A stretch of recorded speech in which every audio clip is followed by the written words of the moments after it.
Hi, everyone. Good morning. Can everybody hear me? All right. So welcome. I hope you've all enjoyed the conference so far. Raise hands if you haven't. So today is the last day of the conference. My name is Ketki Deshpande, and I'm a program manager on the information protection team in Office 365. And my focus is compliance auditing. So I'm sure everybody here wants to learn about auditing. So we're going to be really doing a deep dive into the auditing space today. Some of you might have seen the auditing report in some of the other presentations so far. So have you? Is anybody here who has seen those presentations, the demos? All right. So some of you. So good. So today will be a deep dive. I will actually request you to hold on to your questions till the very end. We're going to have 15 minutes in the end so you can ask whatever is on your mind. And I'll be here after as well to answer questions, if any. So we're going to kick it off with that. All right. So everybody here, I'm sure, is curious about what's the future of auditing in Office 365. So I'm going to talk a little bit about overall, what's in auditing in Office 365, the challenges you're facing today, and every challenge that you face is an opportunity for us. So that's how we're framing it. We're going to talk a little bit about the architecture. We've built a brand new platform for auditing in the last year and a half. And I would love to share some of the highlights of that so you appreciate the work that we've been putting into it. We're going to dive a little bit into what are the different pieces we've built for you, so you know exactly what you get as part of the deal. Office 365 activity report, and I'll be doing a lot of demos. I'll be doing a really deep dive demo on that one. This is the one you probably have seen so far. I'm going to be showing you a PowerShell commandlet demo. We'll be diving into the management activity API, not to a large extent, but we'll be looking at the highlights of that, and I'll be doing a short sample app demo of that one. We'll see what's new in auditing, what is it that we logged as part of this new initiative that we have, and then talk a little bit about the highlights of the storage that we've built for you. So that will actually segue into what's next. So we'll touch upon what's coming next, right? I'm sure you guys are all interested in knowing that. And we'll actually end with Q&A. So challenges and opportunities. So I was at the booth yesterday for auditing, and a customer, a lady actually, she came to me, and she said, hey, we're a small company. We have I'm the IT admin, 1 out of 2 IT admins, and we have about 200 plus servers that we manage. And we are getting an increasing number of users, and we're going to have to increase capacity, add more servers, and hire more specialized people to manage those servers. So we want to move to the cloud. And how do we do that? Can you help me? So can you help me sort of give me a viable reason why we should be moving to the cloud other than the fact that we need to, right? So can you show me what's in Office 365 that can help me prove to my management back home that we really, really need to move our data to the cloud? So the reality is data is moving to the cloud. People are being asked to cut costs, and you have to basically make sure that you're trying to make it your IT a little bit more optimized. So data is moving to the cloud. So this is one of the big challenges a lot of people are facing here. Bring your own device, BYOD. I'm sure everybody has heard about that one. Your employees are bringing in their own devices, be it iPads or phones or other machines, personal machines, and they're trying to access your corporate data on those machines.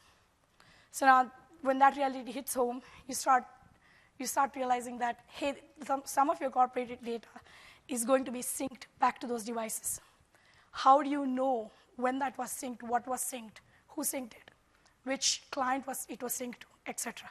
So you want that kind of clarity, which is not there today. And that's one of the challenges you're facing. Multiple sharing options, which means you have a piece of data. Let's imagine it's a doc file. That doc file is being shared across multiple paradigms. So it could be a Skype conversation. It could be simple email. It could be a OneDrive. It could be any other means of sharing over the internet. So there are so many more means to actually get that content out to multiple users that's becoming a big challenge for a lot of you. The other last thing that I want to also sort of touch upon is that this data, with the whole proliferation of services that's going on, so we just added Delve and Sway and brand new services that are coming up, the same content is now being surfaced through all of these different services. So now you, as an admin or a compliance officer, you probably want to know which services are accessing this data, in what respect, who's touching and seeing them, and so on. So that's another challenge that a lot of you have brought up.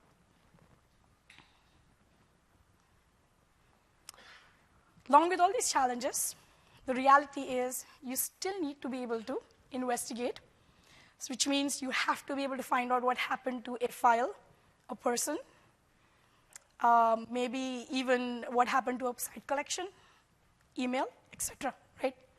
So it doesn't change the fact that you have all these challenges. You still need to be able to go do that. So in order to put together a scenario such as, if you're trying to investigate a user such as Peter, let's call him Peter. When did Peter log into Office 365? What files did he create? When did he create them? Who did he share them with? What emails did he send through Exchange? Did he attach anything to those emails? So if you want to put together a full picture of what Peter is up to during a time range, you can't really do that today with the tools out there. The second thing I want to touch upon is the whole comply paradigm. So a lot of you, I'm sure here, are worried about the compliance aspect. You are in an industry which is highly regulated, and you need to be able to produce audit trails that can be produced as evidence, saying, hey, this is what we have, everything's out here, all the evidence is there, we don't have anything to hide, right? So you want to be able to produce that kind of evidence. So that's part of the compliance scenario. And the last one is analyze. So as an IT admin, you need to be able to figure out at any point of time how your organization is doing.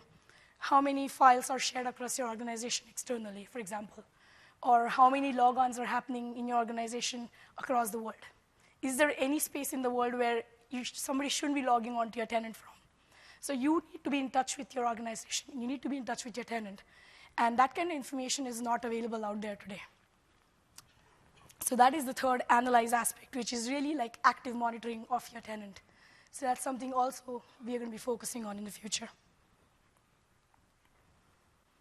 There you go. We are ready to help. And that's why I'm here. We're going to look at a little bit about, we're going to go into the architecture a little bit to give you guys an idea of what we have built over the last year and a half. So everybody here is familiar with Office 365. We have a bunch of workloads that are part of Office 365. These are some of the more common ones. But the whole idea that we are going after here is you shouldn't have to worry about which workload your user is using at any point of time. We're going to pull the audit data out of every single workload that's in Office 365 at any point and make it available to you so you can put together your story, right? So here today, we have SharePoint Online, Azure AD, and Exchange, which are the top 3 workloads that we have gone in and instrumented so far, out of which the instrumentation files, or the logs, as we call them, go into a pipeline. And I'm not going to delve a lot into the pipeline, but the idea is to have one unified pipeline across all of Office 365, where we do a bunch of processing and cooking, and we store it into long-term storage. And that's within Office 365, so which means you don't have to have your own storage if you don't want to. And there's 2 ways you can access this data. One is through the Compliance Center Office 365 auditing report, and I'll be showing you a demo of that. And 2, it's through PowerShell commandlets. So if you want a little bit more powerful search, you can absolutely use the commandlet to do that. The third way we are allowing you to do to pull logs out of the system And if you're a larger company who maybe has their own SIEM or an ISP has built a solution for you, absolutely, you can go in and use the Management Activity API and pull those logs out and into your own storage. So whatever storage of your choice, just pick it, and you can put all the logs in it and do all the analysis you need on it. That's the idea. So this is what I call the trifecta of auditing: the report, the commandlets, and the activity API.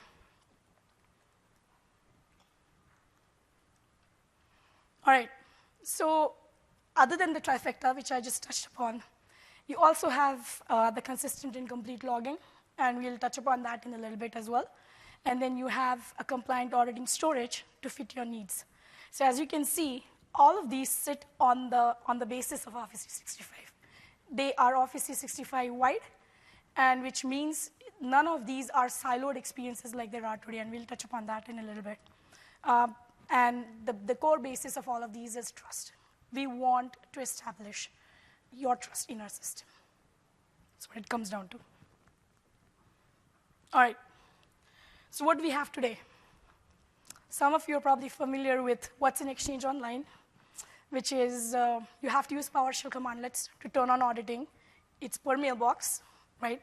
So you have to run several commandlets or write scripts and things like that to actually turn on auditing per mailbox.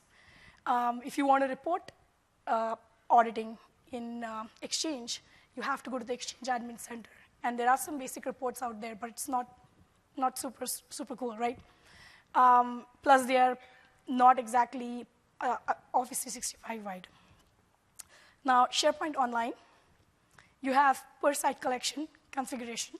So if you are a tenant admin for SharePoint, you're literally going into every single site collection, site settings, UI, and setting up auditing for it. Same thing for reports. You have to run reports per site collection. So imagine if you're a tenant admin for a tenant which has about 100,000 site collections, and you're supposed to collect data across all of these. I'm sure it's a hard task for you, right? Because you have to collate all this information, put it together, and then produce a report out of it. So there's a lot more extra effort you have to take to reach the conclusions that you should be able to reach really quickly. And I'll touch upon the API in a little bit. We do have an RWS API, which is also minimal today, and it's only for Exchange. On the right-hand side, though, as you can see, this is a brand new solution that we announced this week, which is you now get a one-click configuration across Office 365, which means it's as simple as click, and save, right? We have an Office 365 activity report, which means one report should now suffice across all of the workloads that exist in Office 365. We have a PowerShell commandlet, which serves the same purpose, basically getting data across Office 365. And then you have the activity API, which serves the same purpose. So as you can see, everything is now tenant-based. So it's across Office 365. It's not siloed as it was before. So with that, I'm going to demo the activity report in a little bit. We're going to look at these three scenarios.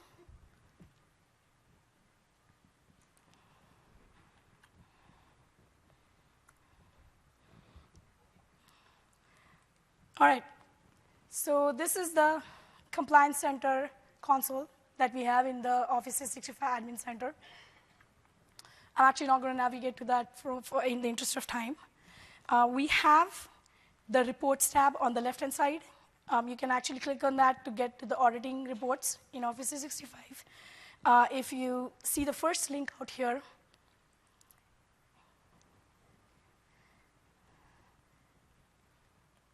there should be a single checkbox that shows you that you can turn on and turn off auditing. If it is turned on, it will actually say it is turned on. There you go. So simple as one click, right?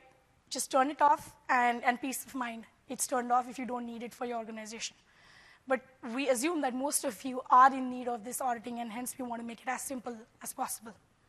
So when you turn it on, it should look something like this.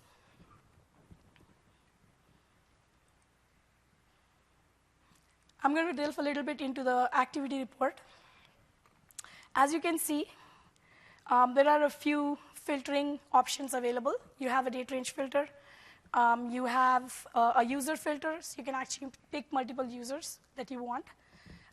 You also have a file or folder filter, so you can actually add a file name or a folder name and drill down into a particular file or folder activity. And then, of course, you have an action filter, which is if you are interested in a particular action, you can pick one action, and you can drill down into who's performed that action in that particular time range. So I'm going to show you 3 scenarios, as we talked about. The first one is the tale of additional global admins. So I'm going to tell you a story. So we had a customer who came in and said, hey, we used to have 3 global admins in our organization. And all of a sudden, we have 8. So we don't know what happened. So we have scenarios such as these where people want to have that kind of clarity as to who's creating global admins, who's actually elevating people to that kind of position. So we want to give you that clarity. And with this report, we are getting sort of one step closer to that. So in this particular tenant, Krista is a global admin. I'm going to try and drill down to her activity because she's the one who's likely created additional global admins in this case. So as you can see, she has done some activity. She is logged on. She has fetched some files. But she has also added certain users. So if I go further down,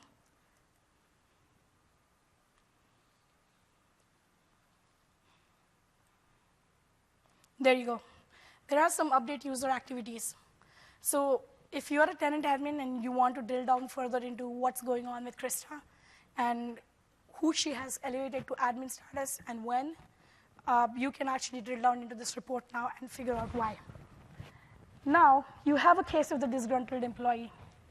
In this case, Cassandra is a disgruntled employee. She didn't get a good review last time. So she's been sort of up to some malicious activity. So in this, we want to find out if she's been sharing some stuff which is supposed to be really confidential out to external users. So I'm going to drill down into what she's up to.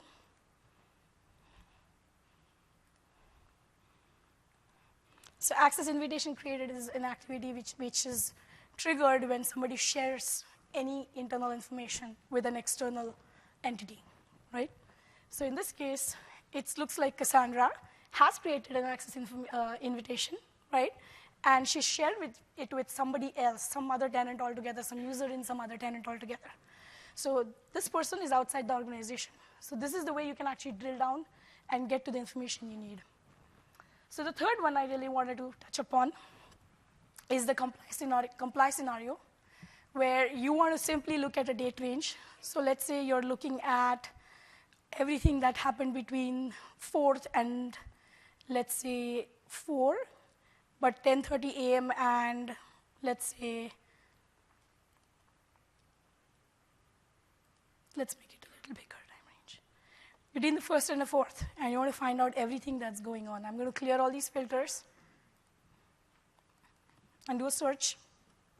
So if an auditor is coming to your company and saying, hey, I want an audit trail for this range, and show me what these users are up to or what these files were up to, right, within that time range, you can absolutely create such a report and share it with them. So that sort of helps you comply with your regulatory requirements. So that, in a nutshell, was the report. I'm going to switch back. Can you hold on to those to the end, please? Thank you. All right. And I lost my clicker. So along with the UI, we are also going to be doing PowerShell commandlets. So with a simple command line, PowerShell command line, you can actually, there's only a single commandlet that you need to use, and there are some simple parameters that you can use to actually drill down into the information you're looking for. So I'm going to show you how to use that.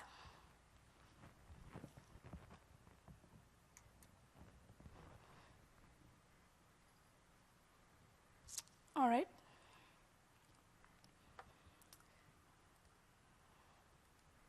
All right, so this is the PowerShell. So you can actually see this is the commandlet that we have. Can everybody see the commandlet? So it's search unified audit log. It's a very simple commandlet that you have to use. Give it a time range, record type. You can actually find out what parameters it offers today by playing with it a little bit. So the idea is to actually retrieve all the records that you need through this particular commandlet.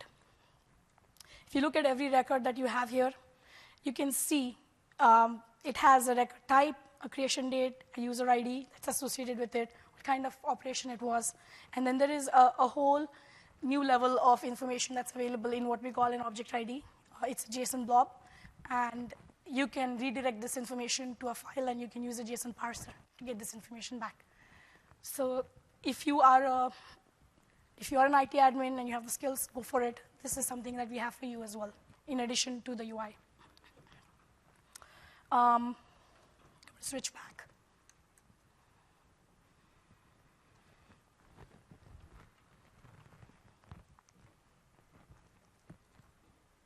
All right, so the management activity API. What do we have here? So far, we've had different APIs, command line experiences. So it's never been a single one-stop shop to actually extract the data out of the system. This is your opportunity to actually pull all of this information out into the storage of your choice. It's a single API, simple parameters. We offer up to 150 events and activity from SharePoint, Exchange, and Azure AD is available today as part of that API.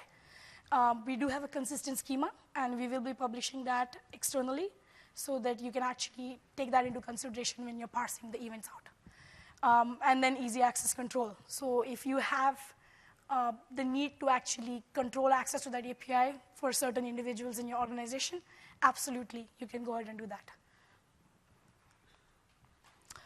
There's a very simple 3-step setup for the API, which is just register your app in Azure AD so that you can enable OAuth 2. You can obtain permission, and then you have to go through a consent flow so that you can obtain permission for your data access, and then simply use the management API, right? So it's very simple. This is coming in summer 2015, so we have a preview coming up somewhere around the June timeframe. And that's the URL to sign up. So feel free to go there and actually sign up. We have a bunch of people who have signed up, so it's a limited preview, so I highly encourage you to sign up as soon as you can. All right, so we talked a little bit about the API. I'm not going to go into a lot of depth for the API, but I'm going to show you a sample app that actually pulls information from the API, using the API.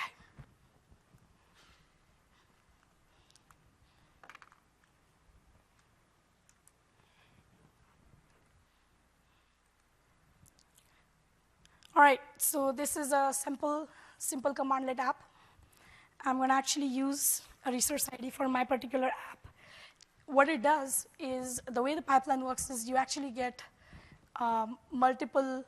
you start getting events as they're produced, basically.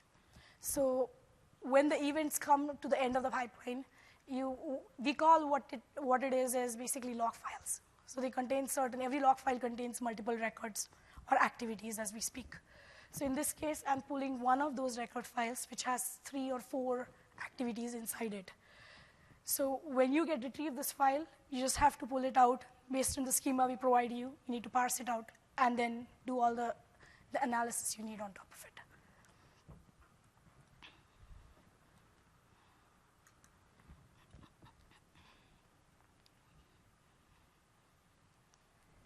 All right, I'm sure a lot of you are interested in what's coming in, what's already there. So I'm going to talk a little bit about where we've been so far, where we are at now, right? So previously, in terms of SharePoint Online, we've had no views. So no view activity. A lot of you have actually requested that for a long time. So moving forward, we will have file view activity as part of these events. Sync activity, so if there is a OneDrive client on the machine, which is syncing some of the OneDrives, you can actually now get that sync activity as part of the audit logs. There's sharing activity available, so internal sharing, external sharing. You just saw a demo of the external sharing. So all of those are available as well. Permissions changes, and everything basically that's included in today's sort of fragmented auditing will also be included in here. So in case you're curious, what's basically being carried over, we're basically bringing everything over and more, right? So in terms of AD, we've had very fragmented experiences in terms of you having to actually go to the AD admin portal and getting the activity from that portal, from a report. We're trying to make it as easy for you as possible. So what we've done is we've pulled all of the AD events into our store that we just talked about. And now you can actually get AD events as part of the single Office 365 activity report that we just talked about. So no need for you to go to 2 different places. You can just come to one place and get everything in there. So what was in there so far? So basically nothing was there so far, right? So no logons, no client IPs, no user group CRUD, no directory syncs, password resets, etc. Nothing was there. So now we've added all of this. So you will have AD logons, and you will have user object related CRUD activity, create, read, update, and deletes. We're working on getting the groups in. But we do have password resets, directory sync changes, etc. For Exchange, one of the complaints has always been, and I heard this from a bunch of customers so far, is, hey, you don't have user owner mailbox auditing. So which means, what did KT do in her own mailbox for the last 12 hours? That's not available today, because it is really a very noisy kind of activity, because you're doing a bunch of events in your own mailbox. So that log can get really big really fast. And the current infrastructure wouldn't support what we had there. So like I said, we built a brand new pipeline, and we have solved all of those problems. And now we have user logon activity for you, so owner mailbox activity. We will also have a bunch of tenant admin activity, which is command that's run in Exchange. So everything that was available yesterday will also be available today. Moving forward, we'll also have some DC operator activity. We have only tracked commandlets for admin config changes so far, but moving forward, we'll also do content data access changes. So that's one of the major changes that's coming in. All right, so centralized compliant auditing storage.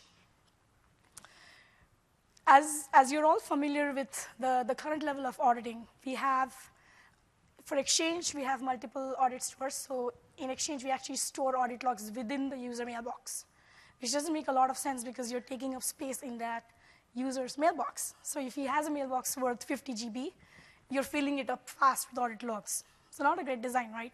So what we did was, again, like I said, created a unified audit storage that's outside of his mailbox, right? And logs from all the workloads can go into that one single mailbox. Second thing is we don't have long-term retention today. So for Exchange, it's only 90 days. So if you wanted to, even if you wanted to, you can't really keep the logs for longer than that. You have to sort of pull them out and store them. What we've come up with now is now you can save and search all of your audit data across Exchange, across SharePoint, across AD. So not just one workload. You can store it as long as you need. We do provide 90 days for E1s, but if you have any other E3 and above SKU, you basically can store it for as long as you need. And then it's immutable. This has come up a bunch of times in a lot of conversations here. You don't have to say it's immutable anymore because it's just part of the way we have built this infrastructure. Nobody can go and tamper those logs anymore. So if I had to have you take away 3 things, this is what it would be. One way to do auditing in Office 365, data retained for 90 days if you have an E1, or as long as you need if you have E3 and above, right? And one API to extract all of this data across Office 365.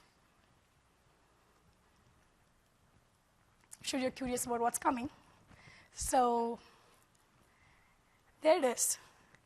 So as you just saw the activity report demo that I showed you, the UI is lacking in a few things. We don't have a lot of analytics and sort of alerts and everything built into it.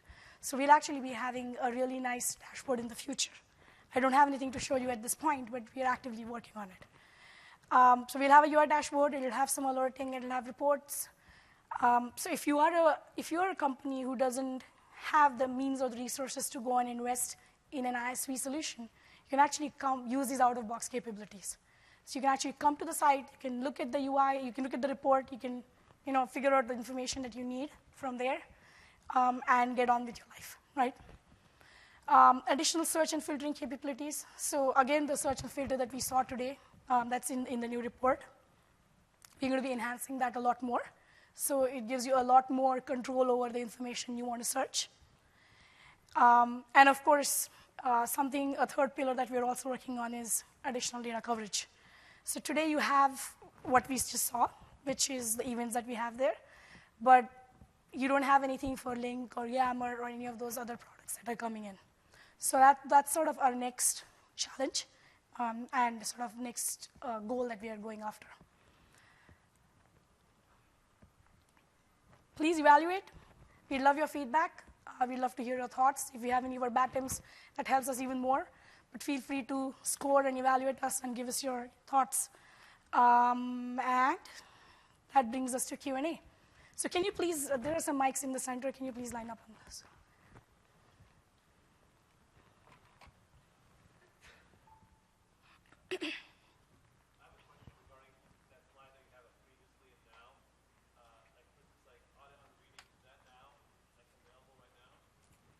Is the mic not working? Sorry, can you say that again?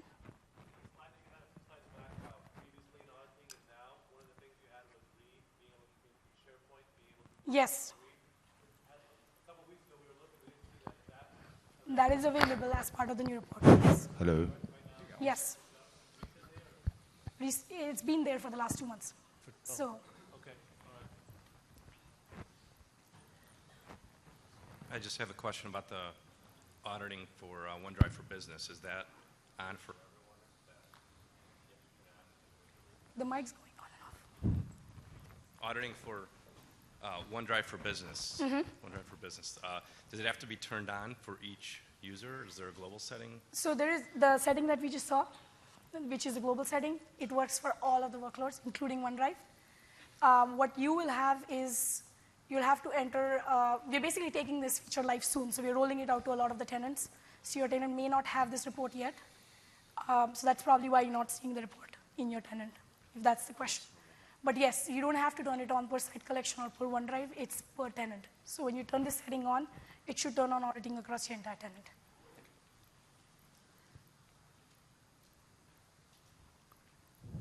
Hello? Get one of the other mics. Yeah. Go ahead. In your slide on the architecture for the new activity management API, I think it was called, you show it getting its data from the pipeline and not from the persistent storage. Does that imply that you will not be able to work on offline data with that? That is correct. The API works on data flow, basically, through the pipeline. So you're getting it as in how you're retrieving it. As notifications? Yes, it'll be a PubSub model, so you'll have to subscribe to that API, basically, for notifications, and then you push the data to your storage. I see. That's how it works. But it's the same data. I'm sorry? It's the same data. Okay. So whatever is going into permanent storage is coming through the pipeline as well. Okay, and one more question about the persistent storage. You showed it as being 90 days for the standard SKU. Is that negotiated on a tenant-by-tenant basis for other SKUs, or are there other policies for other SKUs? So E3 and above, we are currently going with as long as you need. So you get to potentially store it forever till you have a valid tenant, basically. That could be a lot of data. Yes. Okay. They have a lot of storage. Hello? Yes. Way out. Me? I'll take one from the middle now. Okay then. Oh, okay. Can you show us how to get from the Office 365 admin portal to the Compliance Center reporting page? Absolutely.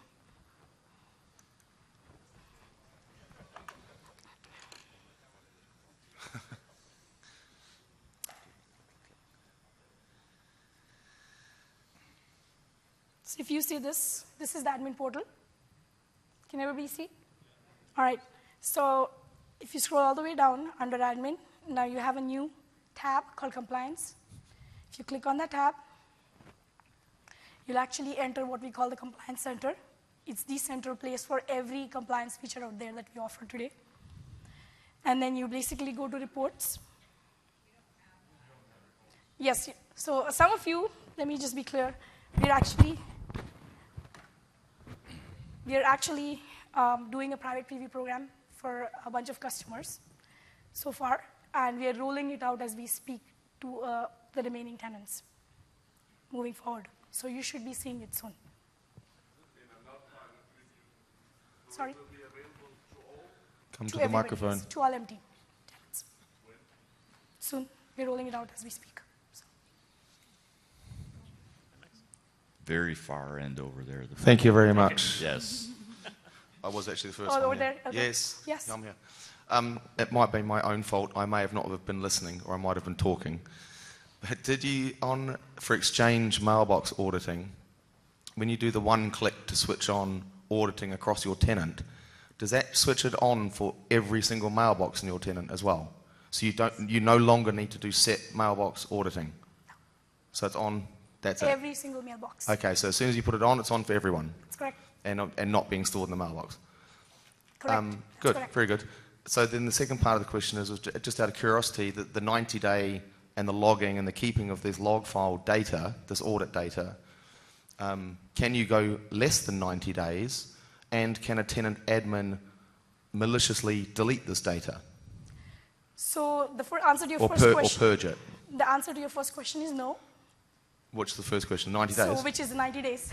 Okay, so you So can't go less than you 90, cannot. It's not something you can manipulate today. right? We don't give you a dial to actually turn it down. Mm-hmm.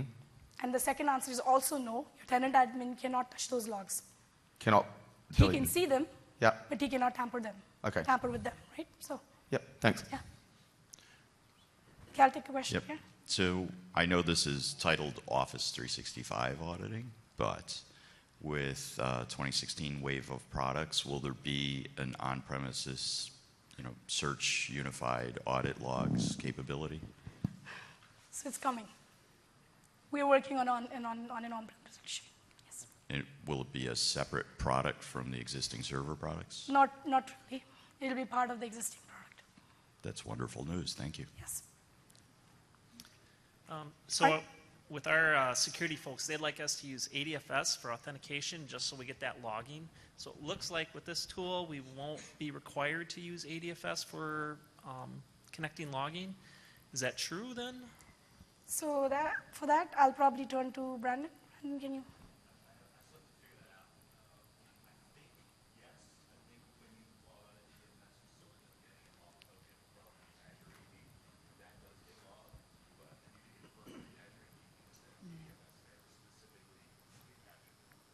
Okay.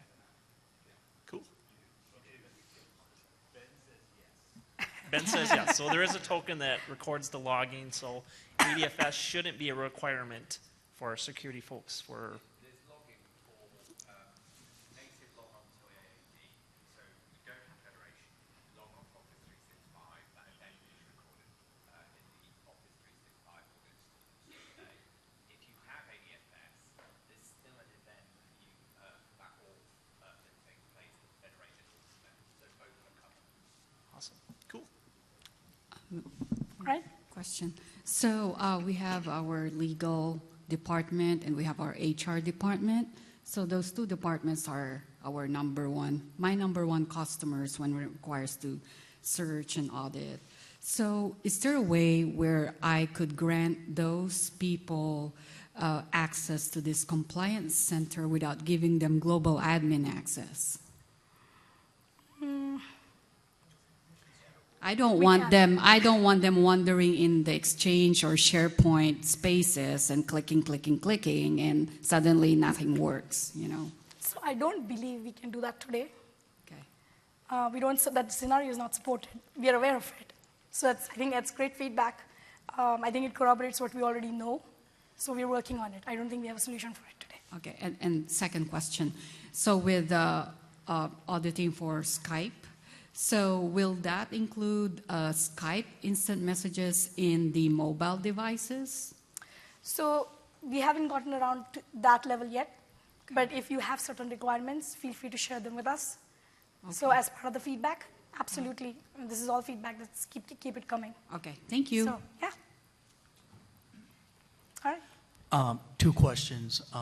Assuming that this is available for E1 and E3, and it's just the retention part that differentiates. So E1 is you're going to have 90 days, and E3, it's unlimited, right? Just want to clarify that. Okay. And then your last slide had the future of what's coming. Yes. What is the future? Is it 2015, 2016? It's a great question. So this is, I would say this is coming in soon. Does that answer your question? No. So we hope to get a lot of these things in the next, let's say, Q3 or so. So we are targeting Q3 for all of these. Thank you. For a lot of the features you guys mentioned this whole conference, I've heard E1, E3, but is this going to be available for like the business essentials, business premium type subscriptions, or only for enterprise?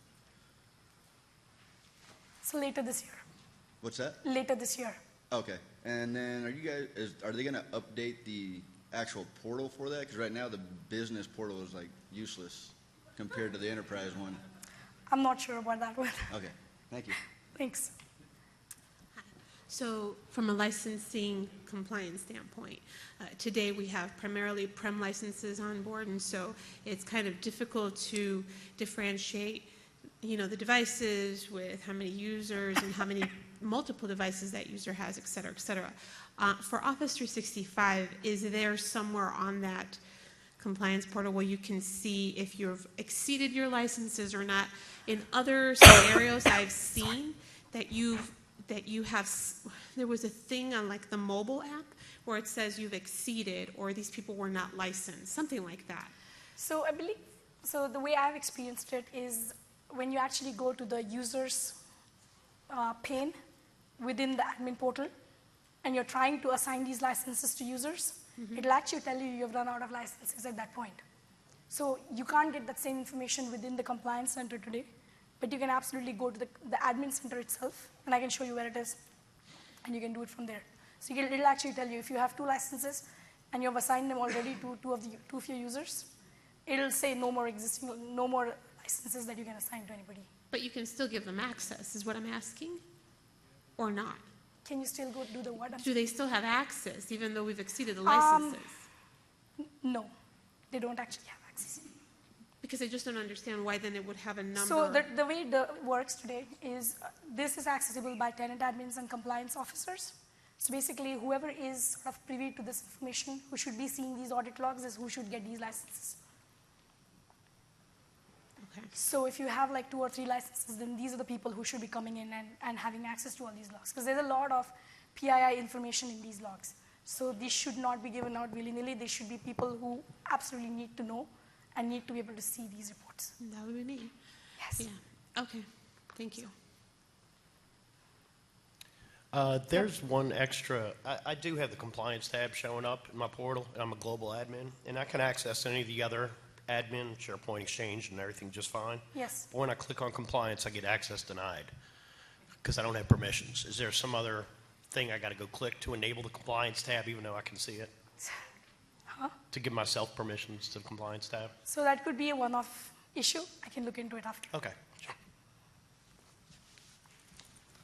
I was just wondering, you talked about, there was a question before about getting access or restraining access to the compliance center.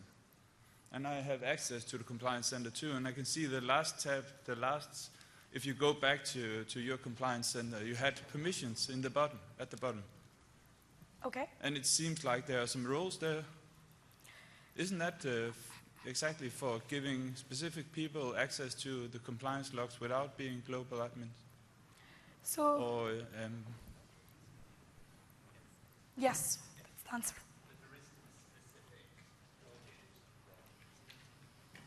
So if you have compliance, there isn't specifically an auditor role, is what he's saying.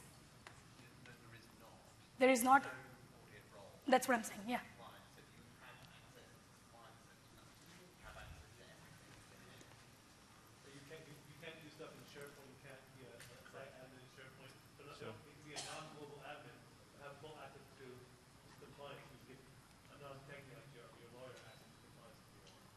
Ah, okay. All right. Thank you. Any other questions?